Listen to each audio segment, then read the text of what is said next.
حضرت عمر رضی اللہ تعالیٰ عنہ کے آباء و اجداد کون تھے، وہ کس قبیلے سے تعلق رکھتے تھے، ان کی کنیت اور ان کا لقب کیا تھا، ان کی آل میں سے کون کون تھے، نبی کے صحابی ہونے کے علاوہ ان کا نبی صلی اللہ علیہ وسلم سے کیا رشتہ تھا، وہ اسلام لانے سے پہلے مسلمانوں کے ساتھ کیا کیا سلوک کرتے تھے، وہ نبی صلی اللہ علیہ وسلم کے قتل کا ارادہ کیوں رکھتے تھے۔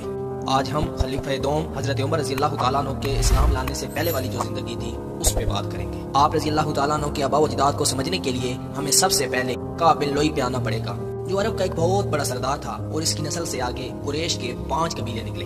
اگر کعب کے شجرہ نسب کی بات کی جائے تو حضرت عدنان، حضرت فہر اور حضرت اسماعیل علیہ السلام سے ہوتا ہوا حضرت ابراہیم علیہ السلام پہ جا ملتا ہے۔ حضرت کعب کے 3 بیٹے تھے، مرہ، حسیس اور عدی۔ جو کعب کے بیٹے عدی تھے انہی کو بنو عدی کا جد امجد مانا جاتا ہے، اور آگے انہی کی آل میں سے جناب عمر رضی اللہ تعالیٰ عنہ تھے۔ عدی کے ویسے تو بہت بیٹے تھے، مگر آج ہم ویڈیو کی مناسبت سے عبد العزیٰ کی بات کریں گے۔ عبد العزیٰ کے بیٹے نوفل تھے جو حضرت عمر رضی اللہ تعالیٰ عنہ کے دادا تھے۔ نوفل کے بیٹے خطاب تھے جو حضرت عمر رضی اللہ تعالیٰ عنہ کے والد تھے۔ بنو عدی کے اوپر 2 طرح کی ذمہ داریاں تھیں۔ ایک یہ، جب 2 گروہ کی آپس میں لڑائی ہو جاتی، جھگڑا ہو جاتا تو یہ صلح کرواتے، اور دوسرا سفیر، جب بھی کسی ملک میں کوئی سفیر بھیجنا ہوتا تو وہ اس کا تعلق بنو عدی سے ہوتا۔ خطاب بن نوفل نے 2 شادیاں کی تھی، ایک ہنتمہ سے جو ابو جہل کی سکی بہن تھی اور بنو مخزوم سے تعلق رکھتی تھی، اور انہی میں سے جناب عمر رضی اللہ تعالیٰ عنہ اور حضرت فاطمہ رضی اللہ تعالیٰ عنہ تھی۔ اور اگر بات کی جائے آپ کی دوسری بیوی حضرت اسماء کی، ان میں سے آپ کے بیٹے حضرت زید بن خطاب تھے۔ آپ رضی اللہ تعالیٰ عنہ 583 یا 584 عیسوی میں مکہ میں پیدا ہوئے۔ رضی اللہ تعالیٰ عنہ کی کنیت ابو الحفص تھی اور آپ کا لقب فاروق تھا۔ آپ کو فاروق کا لقب ہمارے پیارے نبی صلی اللہ علیہ وسلم نے دیا تھا۔ آپ نے جب اسلام قبول کیا تو اس وقت مکہ میں 13 سے 17 آدمی صرف پڑھے لکھے تھے، ان میں سے ایک آپ تھے۔ آپ کے بھائی زید نے پہلے اسلام قبول کر لیا تھا، اسی طرح آپ کی جو بہن فاطمہ تھی انہوں نے بھی پہلے اسلام قبول کر لیا، اسی طرح بہنوئی جو آپ کے سعید تھے انہوں نے بھی پہلے اسلام قبول کر لیا۔ آپ رضی اللہ تعالیٰ عنہ مسلمانوں کے خلاف تھے، اور اتنے خلاف تھے کہ ان پر تشدد کرتے تھے۔ ایک دفعہ ہمارے نبی صلی اللہ علیہ وسلم نے دعا فرمائی، یا اللہ عمر ابن حشام یا عمر ابن خطاب کو، ان دونوں میں سے کسی ایک کو ہدایت نصیب فرما۔ اللہ تعالیٰ نے ہمارے نبی صلی اللہ علیہ وسلم کی دعا قبول فرمائی اور حضرت عمر رضی اللہ تعالیٰ عنہ کو ہدایت نصیب فرمائی، اور اسی وجہ سے آپ رضی اللہ تعالیٰ عنہ کو مراد رسول بھی کہا جاتا ہے۔ اور اب ہم بات کریں گے اسلام لانے سے پہلے ان کی شادیاں کتنی تھی، اسلام لانے سے بعد انہوں نے کتنی شادیاں کی، اور ان کی آل میں سے کون کون تھے۔ اسلام قبول کرنے سے پہلے آپ نے 3 شادیاں کی تھی۔ حضرت عمر نے اپنی پہلی شادی حضرت زینب کے ساتھ کی تھی، اور حضرت زینب نے بھی اسلام قبول کر لیا تھا۔ حضرت زینب میں سے 2 بچے تھے، ایک کا نام حضرت حفصہ تھا اور ایک کا نام حضرت عبداللہ تھا۔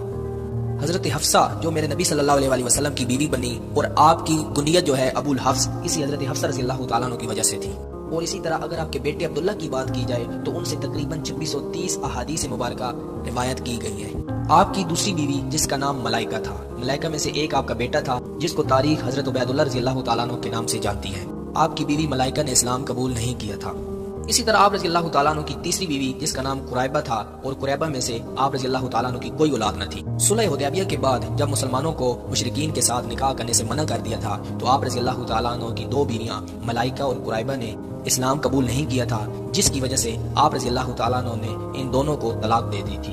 ہجرت مدینہ کے بعد آپ رضی اللہ تعالیٰ عنہ نے آسیہ نام کی ایک خاتون سے شادی کی، اور آپ رضی اللہ تعالیٰ عنہ نے اس کا نام تبدیل کر کے ام جمیلہ رکھا، اور ان میں سے آپ کا ایک بیٹا تھا جس کو تاریخ عاصم کے نام سے جانتی ہے۔ عاصم رضی اللہ تعالیٰ عنہ کی ایک بیٹی جس کا نام لیلہ تھا، اور لیلہ کے بطن سے حضرت عمر بن عبدالعزیز تھے۔ اسی طرح حضرت عمر رضی اللہ تعالیٰ عنہ نے حضرت عتیقہ سے بھی شادی کی تھی جو آپ کے چاچا زید بن خطاب کی بیٹی تھی، اور ان کی اگر بات کی جائے تو ان کی پہلی شادی حضرت ابوبکر صدیق کے بیٹے عبداللہ کے ساتھ ہوئی تھی، مگر جب وہ دنیا سے رخصت ہوئے تو آپ ان کے ساتھ نکاح کیا، اور ان میں سے آپ کا ایک بیٹا تھا جس کو تاریخ عیار کے نام سے جانتی ہے۔ اسی طرح آپ رضی اللہ تعالیٰ عنہ نے ام حکیم سے بھی شادی کی تھی، اور ان میں سے آپ کی ایک بیٹی تھی جس کو تاریخ فاطمہ رضی اللہ تعالیٰ عنہ کے نام سے جانتی ہے۔ اسی طرح آپ نے حضرت علی رضی اللہ تعالیٰ عنہ کی بیٹی ام کلثوم سے بھی شادی کی تھی۔ آپ رضی اللہ تعالیٰ عنہ نبی صلی اللہ علیہ وسلم کی آل میں شامل ہونا چاہتے تھے۔ ام کلثوم آپ کے آخری دنوں تک زندہ رہی، اور حضرت ام کلثوم میں سے آپ کے 2 بچے تھے، ایک کا نام حضرت زید تھا اور ایک کا نام حضرت رقیہ تھا۔ اور تاریخ دان ہمیں یہ بھی بتاتے ہیں کہ اموی حکمران عبد المالک بن مروان نے حضرت ام کلثوم کو زہر دے دیا تھا۔ میں امید کرتا ہوں کہ آپ کو یہ ویڈیو بہت پسند آئی ہوگی۔ ہمیں سپورٹ کرنے کے لیے ہمارے چینل کو سبسکرائب کریں، اپنے دوستوں کے ساتھ شیئر کریں۔ انشاءاللہ اگلی ویڈیو میں ہم حضرت عمر رضی اللہ تعالیٰ عنہ کی جو اسلام میں خدمات تھی ان پہ بات کریں گے۔ Thank you so much and Allah